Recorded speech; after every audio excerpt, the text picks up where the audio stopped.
수원 우편 집중국. 밤 8시가 되자 택배 물건을 실은 차량들이 줄지어 서 있다. 수원 우편 집중국에는 경기 남부 지역의 우편물들이 모인다.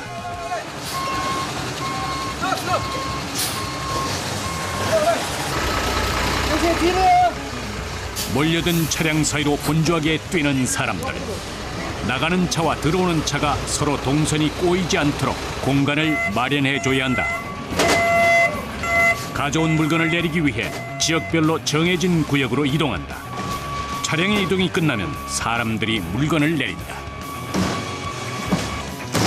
물건은 내리면서 바로 벨트 컨베이어에 올린다.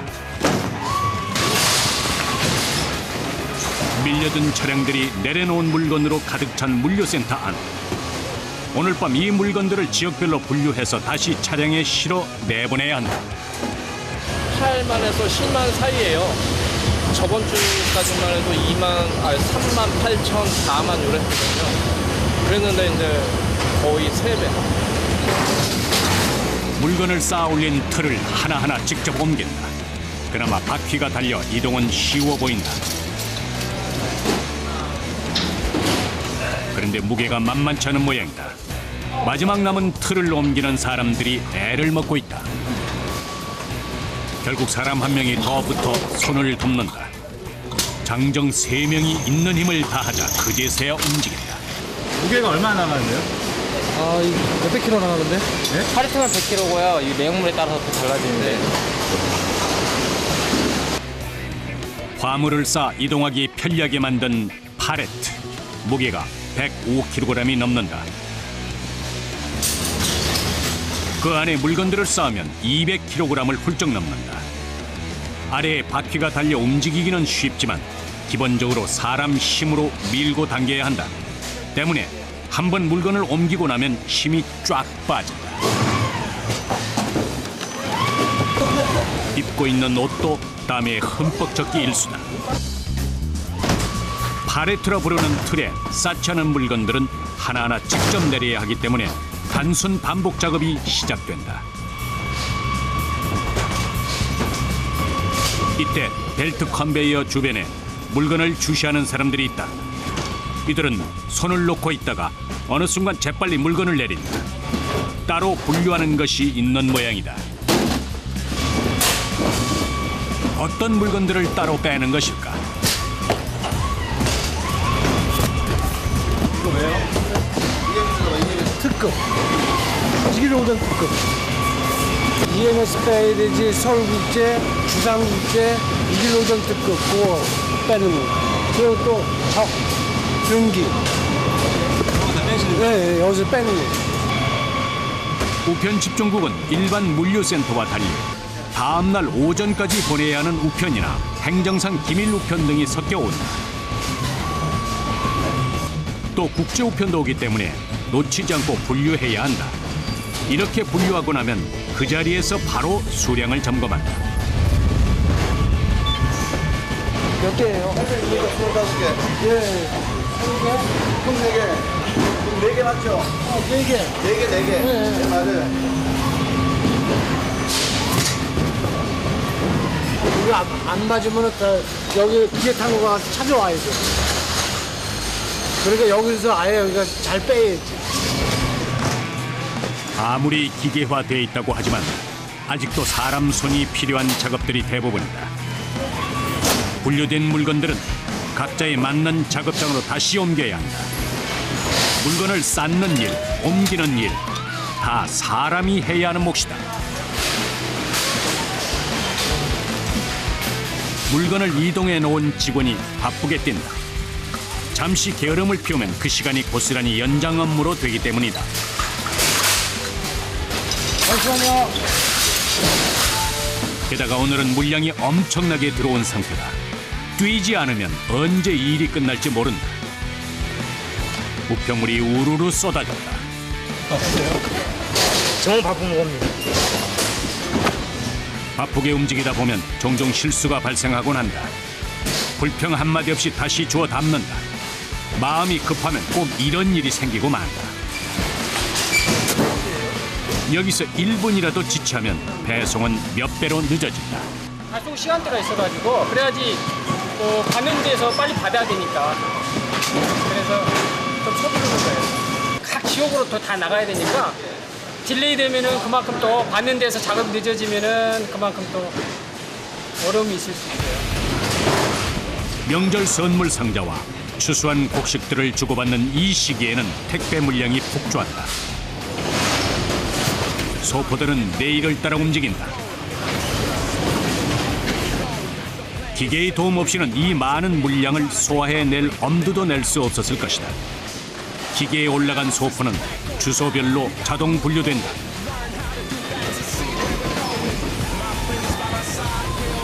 판독 장비가 소포에 부착된 번호 바코드를 읽어 행선지별로 자동 구분한다. 시간당 4,000개의 물건들을 처리하는데 기계의 도움 덕에 전체 처리량의 20%가 증가했다.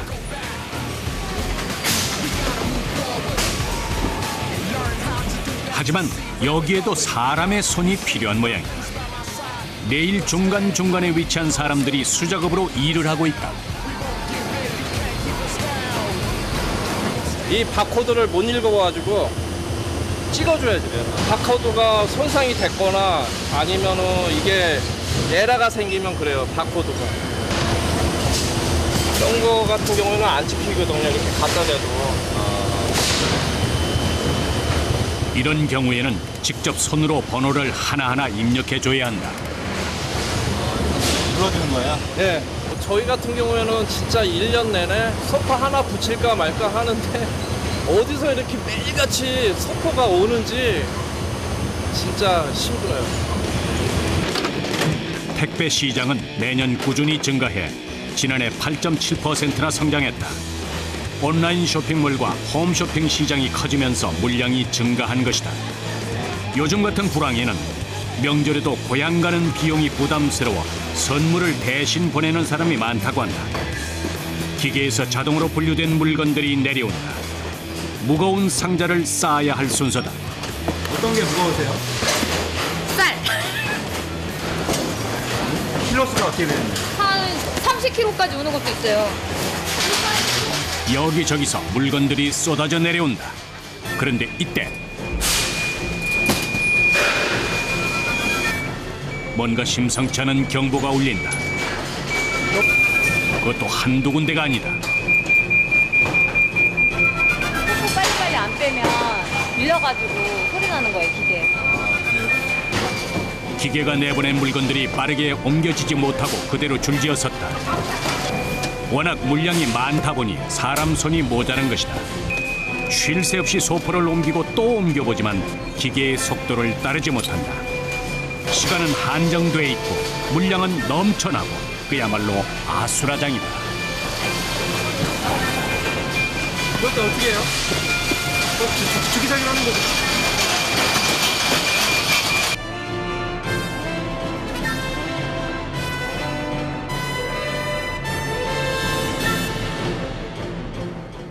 자정 12시. 같은 지역끼리 선별한 소포들은 쌓아서 다시 내부로 감싼다. 이동할 때 무너지지 않게 하기 위함도 있고 비가 오면 상자가 젖지 않게 하기 위해서다. 이렇게 완성이 되면 각 지역별 운송 차량에 맞는 장소에 옮긴다. 그리고 마지막은 차량에 싣는 일이다. 이 과정은 힘도 들고 머리도 써야 한다. 남으면 저쪽에 저집과 광주. 주변에 쌓여있는 소포들 사이로 길을 만들어 차량으로 가져가야 한다. 공간이 비좁아가지고서 됐어요 거기? 괜찮아요? 무게와 부피가 만만치 않아 이동하는데도 시간이 걸린다. 오늘 10분 나빠지니까 거기 잡아주시고. 네. 그리고 치밀한 계산이 필요하다. 배달해야 할 물건들을 모두 실어야 하기 때문이다. 최대한 상자들을 빈틈없이 붙인다. 금방과의 싸움이네. 네, 공간 확보. 시간, 공간 확보. 됐어요 거기? 괜찮아요?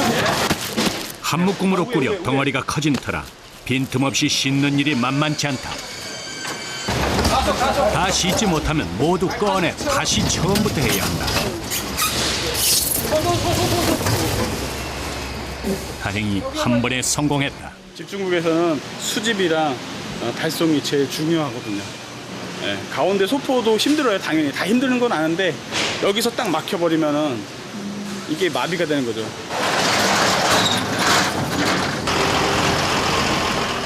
한 차례 작업이 끝났다.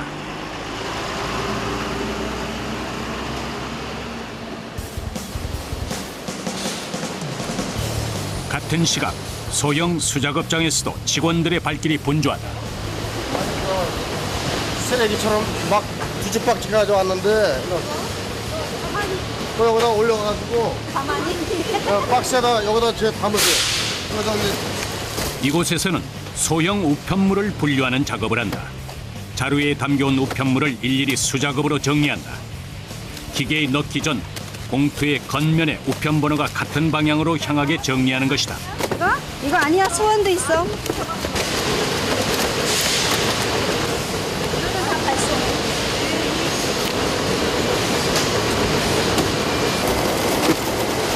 정리된 우편물은 기계로 들어간다. 이 기계는 우편물을 우편 번호별로 구분하는 장비다. 시간당 3만 통의 우편물을 자동으로 분류한다. 사람이 하면 시간당 많아야 1,700여 통을 분류할 수 있다고 하니 거의 20배 정도 차이가 나는 셈이다. 기계로 안 하면 할 수가 없죠. 이게 워낙 뭐 하루 뭐 몇만 통씩 작업을 해야 되니까 그리고 이제 기계 작업하고 뭐 우편물을 잘못 썼다든가 뭐 우편물 속에 이물질이 들어가 있다든가 그런 경우에는 이제 따로 발출을 해서 저 아주머니들이 이제 수작업으로다가 이렇게 구분을 하시고. 기계의 도움 덕에 수월해진 것은 맞다. 하지만 사람 손이 없이는 마무리할 수 없다. 일정량의 우편물이 쌓이면 빠르게 공간을 비워줘야 다음 우편물이 또 들어올 수 있기 때문이다. 뿐만 아니라 일일이 수작업으로 확인해야 하는 것이 있다. 바로 우편 번호다. 기계는 우편 번호를 자동으로 인식해 주소를 분류한다. 그런데 이 번호를 잘못 적으면 전혀 다른 지역으로 정리되는 것이다. 사람들이 우편번호를 잘못 쓰고 있더라고. 우편번호 보고 이렇게 강동구 같은 경우는 우편번호가 134거든요. 그러니까 주소는 서구를 써놓고 우편번호는 안양까지 써놓으니까 우리가 그걸 잡아가고 올 부분을 저기 수작업장에서 이거 우리가 빼놓으면 저기 수작업에서 다시 안양집에 다시 넣어주는 거예요. 기계는 대량의 업무를 빠르게 돕지만 실수를 점검하는 일은 고스란히 사람 손을 필요로 한다. 많은 일이 기계화됐지만 전체가 다 기계화될 수 없는 결정적인 이유다.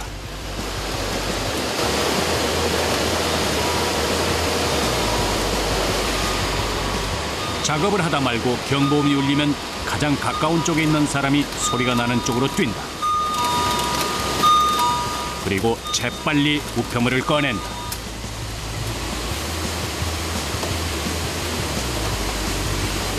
여기 뭐 하는 곳이에요? 여기요? 네. 여기도 똑같아요. 저기서 넘어오는 건데 여기는 이제 관내국 빠지는 거예요. 근데 왜 삐신 거예요 방금? 응? 방금 삐신 거예요? 이게 꽉 차면 넘쳐요. 넘치면 다른 데로 넘어가거나 기계가 걸리거나 이러니까 넘치면 소리가 나거든요. 그걸 빼야 돼요. 바로바로 빼주셔야 되는 거예요? 기계가 움직이는 한 쉴 틈이 없다. 평균 8시간 근무하는 이들은 497제곱미터의 작은 공간에서 쉴 새 없이 왔다 갔다 한다. 4시간은 서서 일하고 나머지 4시간은 종종 걸음으로 뛰는 셈이다. 이들이 하루에 왔다 갔다 하는 거리만 평균 15에서 20km. 경보음이 울리면 자동으로 뛴다.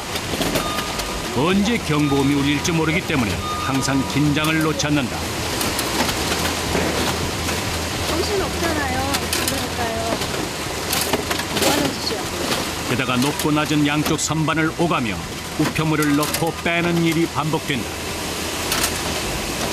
단순한 작업이지만 결코 쉬운 일이 아니다.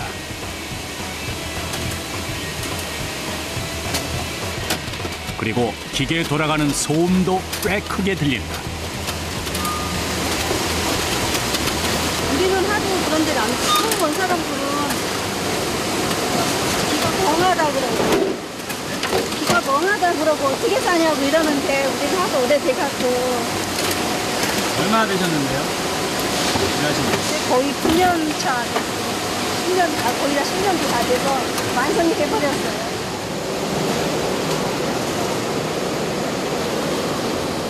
우편물을 분류하는 작업자들 중 대부분이 손목에 호호대를 착용한 모습이 눈에 띈다. 손목을 많이 쓰니까 하루 종일 와갖고 10시까지 계속 이렇게 하잖아요. 그러니까 이거 보호해 주는 거예요. 서로 내 몸 내가 관리하는 거. 아파서 찬 건 아닌데. 손목에 무리가 갈 수도 있어요? 그럼요.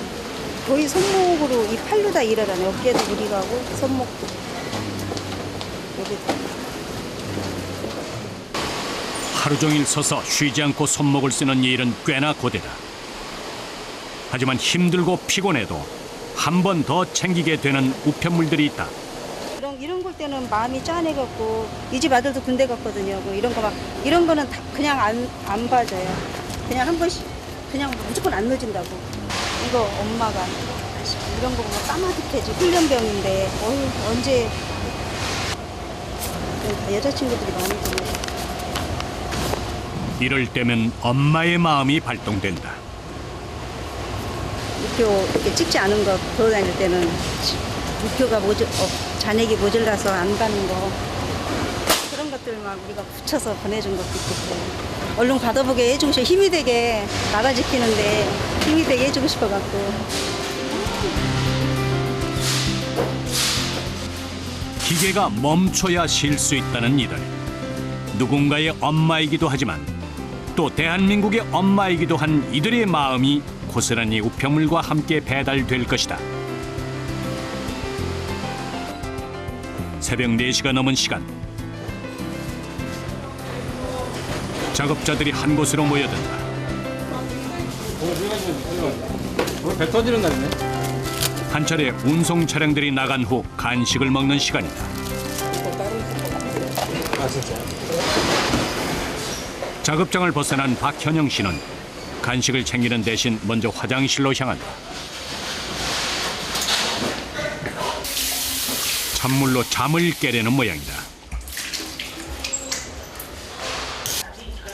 그런데 화장품까지 꼼꼼하게 바르는 모습이 예사롭지 않다. 건조하니까요. 먼지도 많이 날리고 그러니까 얼굴이 막 타요. 타니까 막 일어나더라고. 여기 빨갛지 않아요? 그런데 제가 지금 로션 발라가지고 그래도 이제 없어진 거예요. 네, 좀 피곤하니까. 몸은 상처로 기억하지만 추억도 함께 떠오른다.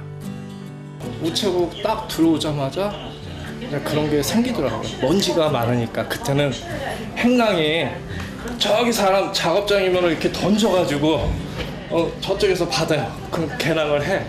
그러니까 먼지가 그냥 뒤집어 쓰고 일하니까 그게 그렇게 된 것 같더라고요. 쉬는 시간이라고 하지만 작업장 전체가 멈추는 것은 아니다. 교대로 짬을 내 허기를 채운다.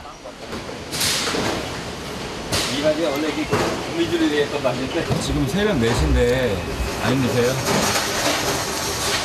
힘 안 드는 사람이 어딨어요? 다 힘들죠.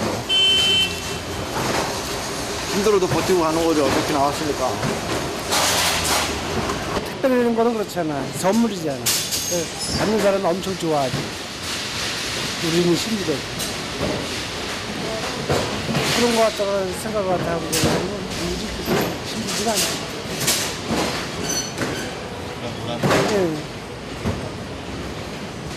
아무래도 기분 나빠할 사람은 한 사람도 없을 테니까 선물이 가는데.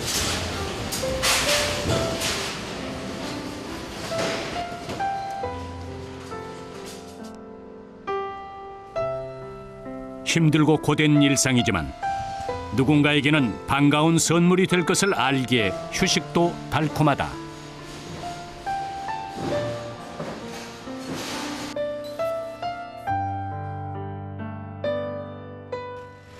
새벽 5시 또 다른 차량들이 들어오기 시작한다. 자, 다음 차 빨리빨리 드세요. 우편 집중국은 각 우체국에서 보내온 택배를 지역별로 구분해 전달하는 허브 역할을 한다. 때문에 물량이 들어오는 한 작업자들은 한시도 멈출 수 없다.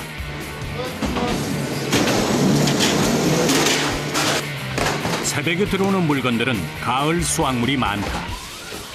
9월 중순서부터는 가을 거지가 이제 시작돼가지고 그때부터는 계속해서 이제 구정 때까지 전부 다 이 농산물이 올라오기 때문에 상당히 그 짐이 커진단 말이에요. 배, 사과,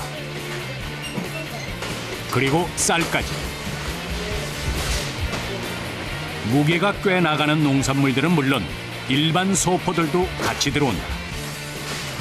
다시 물건들을 기계 위에 올리는 작업이 시작된다.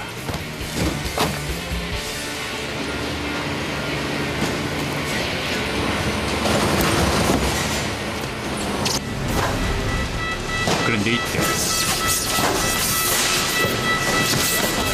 기계가 멈추면서 작업자들이 술렁이기 시작했다. 봐가면서 해야지. 그쪽에서 하라고 했어요. 한없이 늘어선 소포들이 이동을 멈췄다. 기계가 멈추자 사람들도 손을 놓았다. 도대체 무슨 일이 생긴 것일까? 새벽 5시 반, 작업장은 경보음만이 가득하다. 기계가 멈추자 사람들도 손을 놓았다. 대체 왜 이런 일이 생긴 걸까?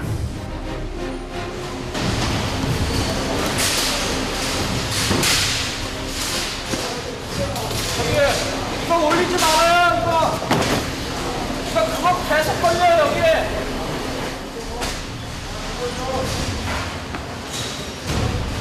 간격에 맞춰서 올라가야 되는데요. 너무 많이 오니까 과부하가 걸렸어요. 그래갖고 올라가지도 못하고 그래서 밑으로 일단 뺐다가 나중에 또 올리려고요. 빠른 시간 안에 물량을 해결하기 위해 물건들을 촘촘하게 올린 것이 잘못이었다. 기계가 번호 바코드를 인식하지 못한 것이다.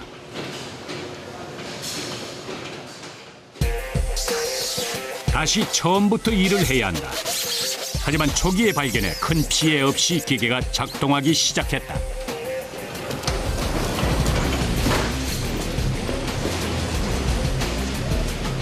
물량이 많을 때 이런 경우가 종종 있나 봐요. 네. 지난 추석 기간을 포함해 가을 추석에는 물류센터의 가장 바쁜 시기다.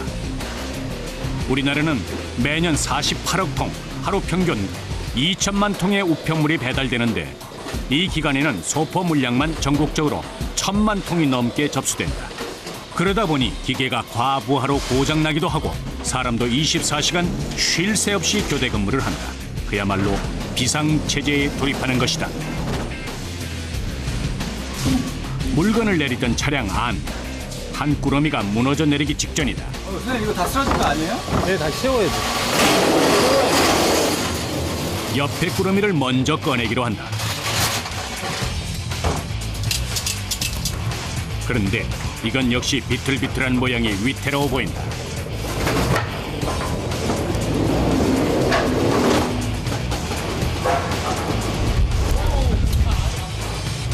이거 바로 그냥 밀어 뒤로. 더 붙이게 하고 여기다 안 넘어지게. 최대한 쏟아지지 않게 힘으로 버텨본다.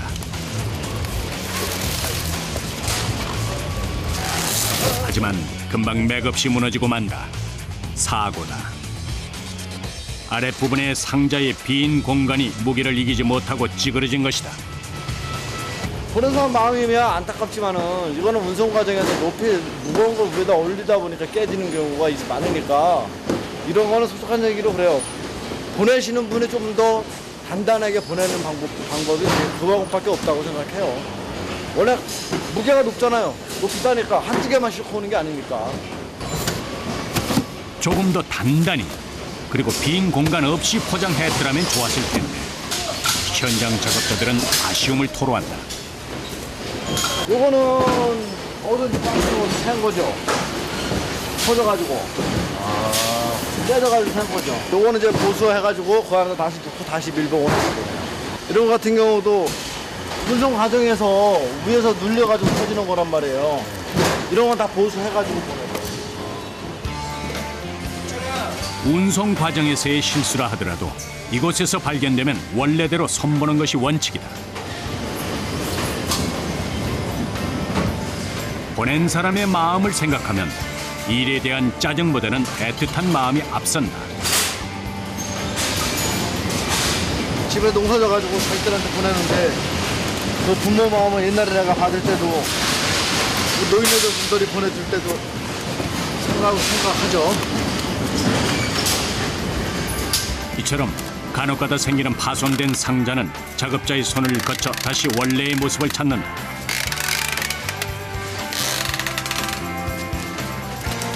뿐만 아니라 또다시 문제가 생기지 않게 조심 또 조심스럽게 신중을 기한다.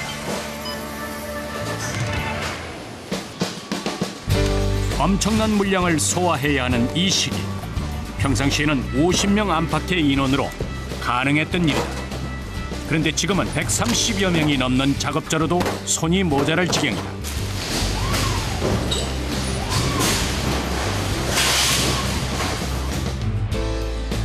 차량 역시 2.5톤에서 11톤의 다양한 차들이 하루 평균 100대 이상 오갔다.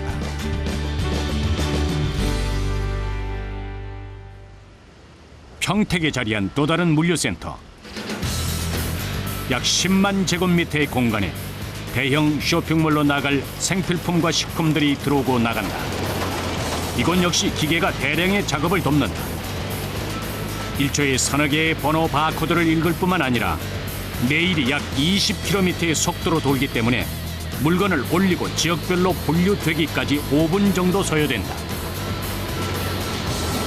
물건 종류는 한 400가지 이상 됩니다. 그리고 소화량은 한 25만까지 합니다. 20만에서 25만까지. 명절 물량이 많이 뜨다 보면 주문이 많이 들어오다 보니까 거기에 맞춰서 이쪽 현장도 같이 돌아가다 보니까 많이 바쁜 편입니다.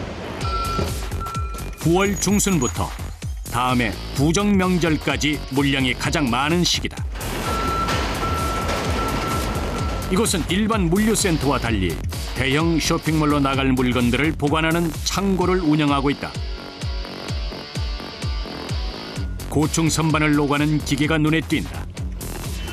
높은 곳은 물론 좌우로도 신속하게 움직인다.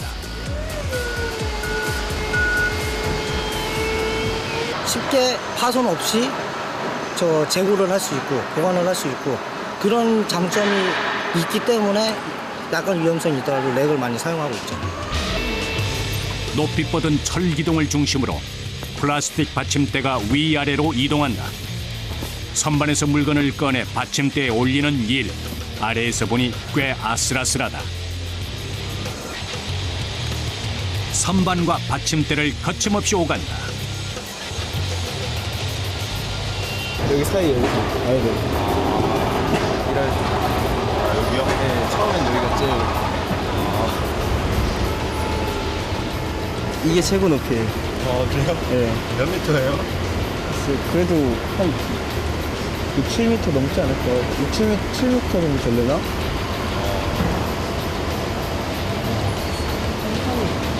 맨 처음에 아무것도 안 가벼운 그 플라스틱 팔레트 상태로 올라오면 많이 흔들려요. 높이도 높고 다리도 많이 떨리고 식은땀도 많이 흘리고 그랬어요. 플라스틱 받침대 하나에 의지한 채 높은 곳을 오르내리는 작업이 계속된다. 우리나라 택배 시장은 1년에 12억 박스에 해당하는 물량이 택배를 통해 운송될 정도로 성장했다. 연 12억 박스는 우리나라 국민 한 사람이 1년에 택배를 21번 이용하는 것과 같은 규모다. 가히 택배 홍수 시대라는 말이 어울릴 정도다. 기계에서 내린 물건은 지역별로 운반하기 쉽게 쌓아야 한다. 물건을 옮기고 쌓는 단순 작업이 시작된다. 다 각자가 틀려요. 가는 곳이. 그냥 내려오면은 뭐 한 군데로 보낼 게 아니니까 다 자기 맡은 분야로 쌓아서 보내는 거예요. 내놓으면은 이제 운송 차가 와서 실어. 그럼 완전히 물류 분류죠 뭐. 물류 분류. 요즘처럼 물량이 폭주하는 때에는 한 사람당 1000개 이상씩 물건을 옮긴다. 가볍고 깨질 염려가 없는 상자들은 요령껏 작업한다. 물건 던져도 돼요? 터지지 않고 깨지지 않으면은 그냥 위로 거의 미루는 식으로 되는 거거든요. 그냥 일을 편하게 하는데. 가볍기도 하고 내용물에 손상이 없을 상자들은 던져서 옮기기도 하지만 30kg을 훌쩍 넘기는 무거운 상자들도 많다. 그리고 아직 해야 할 일이 많이 남았다. 다해서 1200개다가 이렇게 한 1600개 정도 돼요. 1600개요? 150명의 직원으로도 모자라 30명의 기간제 근로자를 채용했다. 기계가 멈추지 않는 이상 이들의 일도 끝나지 않는다. 물건을 들었다 놨다 해야 하고 들고 옮기기 위해 걸어야 하고 무거운 꾸러미도 끌어야 한다.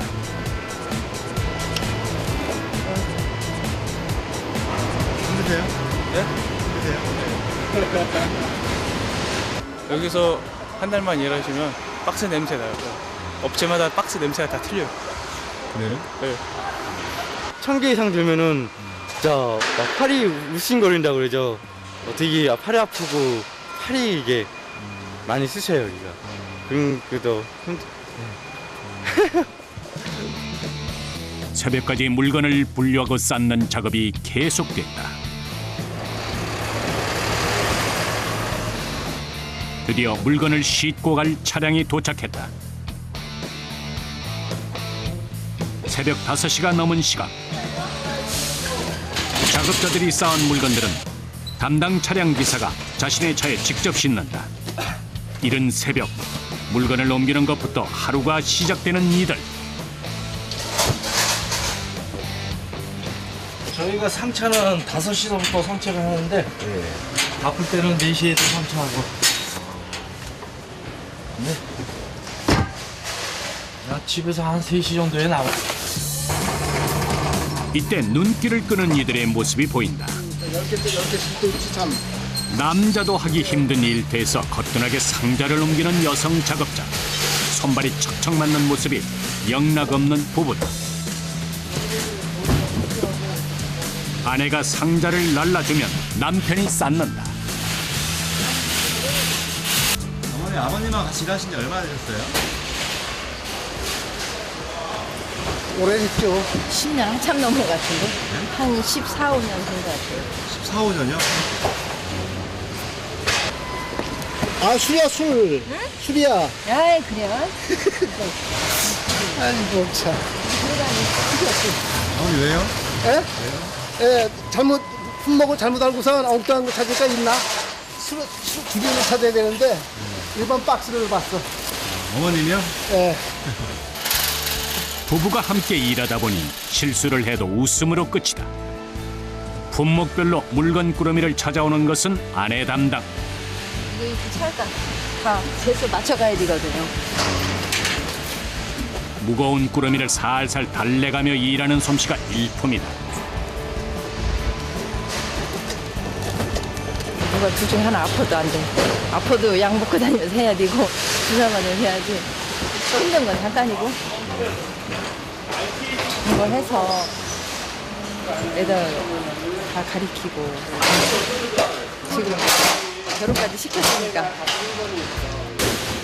아내가 차 안으로 물건들을 들여다주면 남편이 차곡차곡 무게와 부피를 재가며 쌓는다. 설탕이나 밀가루, 쌀, 음료수 같은 상자를 옮기고 나면 땀이 비오듯 흐른다.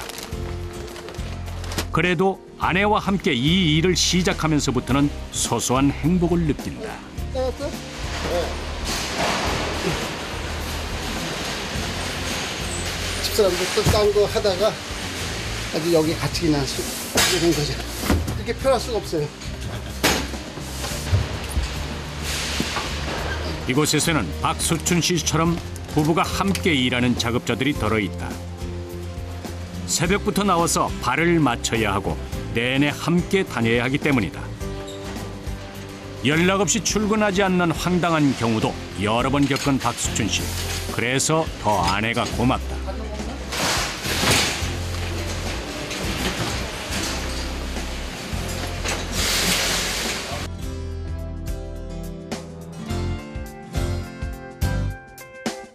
드디어 3시간이 넘게 물건을 싣는 작업이 끝이 났다. 바쁘게 해야지 뭐. 괜찮아, 다행이에요. 바쁘게 해야지. 네, 수고하세요. 예, 수고하시고요. 예.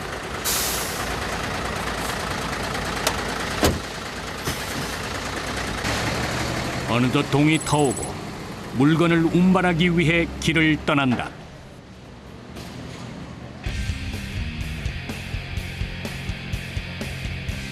물류센터에서 각 지역별로 분류된 물건들은 고객의 집으로 배달되는 것을 마지막으로 한다. 아침 10시. 김용석 집배원이 길을 나선 시간이다. 그가 맡은 곳은 부산광역시 진구, 점포동과 양정동 일대다.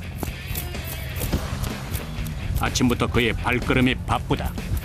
안녕하십니까. 안녕하십니까. 여기 개운한 세탁소에서 택배가 2개가 왔는데 한 개는 이미 손님이시고요. 네. 어머니 본인이십니까? 아, 그러면 요거부터 예. 이거는 교대인 거고요. 네. 이거는 뭡니까? 이거는 어머님. 네. 안녕히 계십시오. 행사 잘 보내시고 예. 네.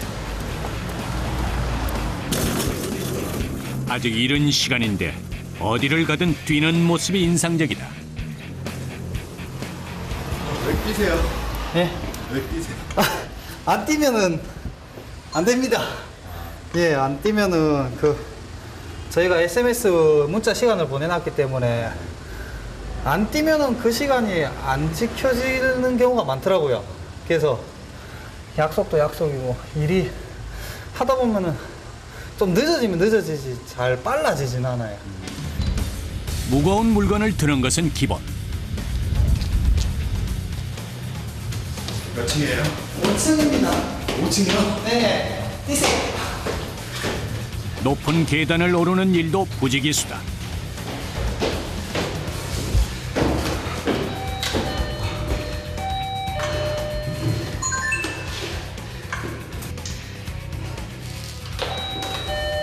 초인종을 눌러도 안에서는 대답이 없다.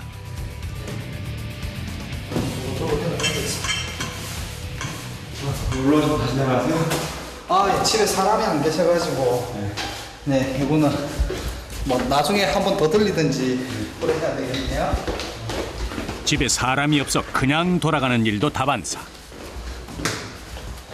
여기 제가 138kg 때 찍은 사진인데 이 희미하게 나와서 이 사진인데 꾸준히 살이 빠지더라고요. 그래서 지금은 90대 초반. 네. 제가 우체국 처음 들어왔을 때 머리가 되게 짧았어요. 머리가 되게 짧아가지고 초인종을 누르면은 그때 이제 안에서 제 외모를 보고 문을 안 열어주시는 경우가 많았습니다. 살이 점점 빠지고 이제 주민들이 이제 저를 이렇게 알아보기 시작하니까 그때부터는 이제 또 일하기도 좀 편해지고 예. 뚱뚱한 우체국 아저씨 예, 할머니들이 이제 김서방 이렇게 부르시면서 많이들 이제 저를 챙겨 알아봐 주시더라고요. 김용석 집배원이 몰라보게 몸무게가 빠진 데는 또 다른 이유가 있다.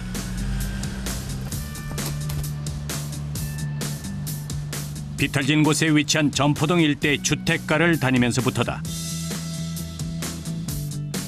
아직 개발이 안 돼 좁은 골목이 많고 오르막 경사가 심해 계단이 많은 이곳은 차로 접근하는 데 한계가 있기 때문이다.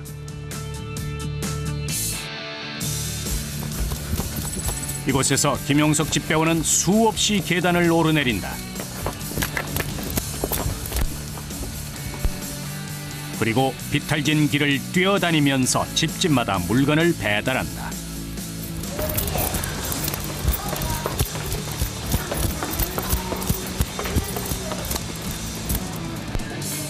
오후 2시 3분. 예, 감사합니다. 짬을 내 식당에 들른 김용석 집배원. 때늦은 식사를 한다. 오늘 식사도 하셔서 다행이네요. 네, 근데 오늘도 물량은 많긴 많습니다. 도저히 배가 고파서 못 하겠어요.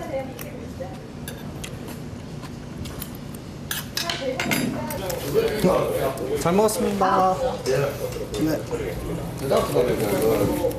알겠습니다. 네. 예, 감사합니다. 잘 먹었습니다. 안녕히 계세요. 네. 2시 3분에 들어온 그가 식당을 나간 시간은 2시 15분. 밥은 10분 만에 드시나요?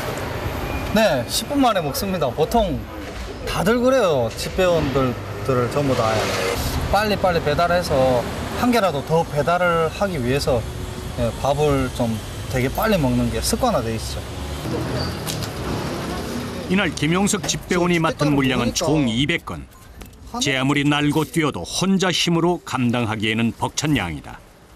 이럴 때면 소형 우편물을 배달하는 집배원들이 가는 길에 도움을 자청한다. 물량이 지금 포화 상태라서 일찍 놓아서 하도 이게 시간이 한계가 있기 때문에 밤늦게까지 하고 이래 좀 도와줘야만 이거 끝나거든요. 그래서 이거 택배 개념은 좀 힘드시겠어요? 힘들어도 좀 재밌습니다. 그래도 받는 사람은 좋으니까요. 진해진 사무소 3층이가 사실인데요. 그 부산에 옆으로 들어가니까 엘리베이터 있던데 엘리베이터. 저 오르막길. 서로의 짐을 나누어질 동료가 있어 힘들지만은 않다. 오늘 많이 도와주시는 거예요? 엄청 도와주신. 어저께 같은 경우에도 저 혼자 했으면은 밤 10시, 11시까지 해야 되는 물량인데 어저께도 집배원님들이 전부 다 늦게까지 배달 다 할 때까지 저 도와주신다고 도와주셔가지고 제가 좀 일찍 마쳤거든요. 이렇게 배달이 좀 일찍 끝나는 게 더 좋기 때문에 사실은 그래서 서로 좀 도와가면서 일합니다. 네, 좀 가까이.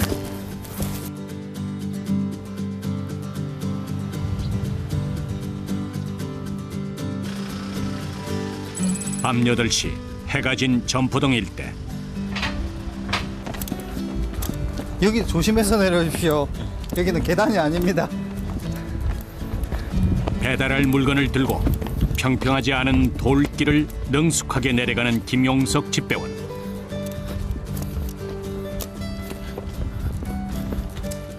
예, 안녕하세요. 다시 오르막을 걸어가자 물건을 받을 사람이 나와 있다. 예, 계단 올라왔습니다. 예, 오른쪽 계단집 여기에 있습니다. 네, 감사합니다. 안녕히 계십시오. 소포 하나 배달하는데 15분이 소요된다.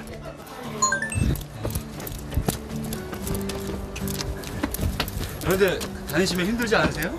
처음에는 힘들었죠. 처음에는 진짜 저 집 좀 택배 좀 안 시켰으면 좋겠다 부터 해서 이 집 있으면 이 위에서 진짜 한 5분 정도 쉬고 내려갔다 또 한 5분 쉬고 그랬는데 자주 오다 보니까는 숨은 좀 찬데 그래도 할만합니다.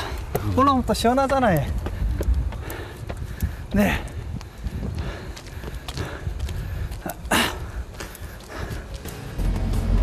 마지막 물건을 배달하고 차에 탄 김용석 집배원의 이마에는 흥건하게 땀이 흐르고 있었다.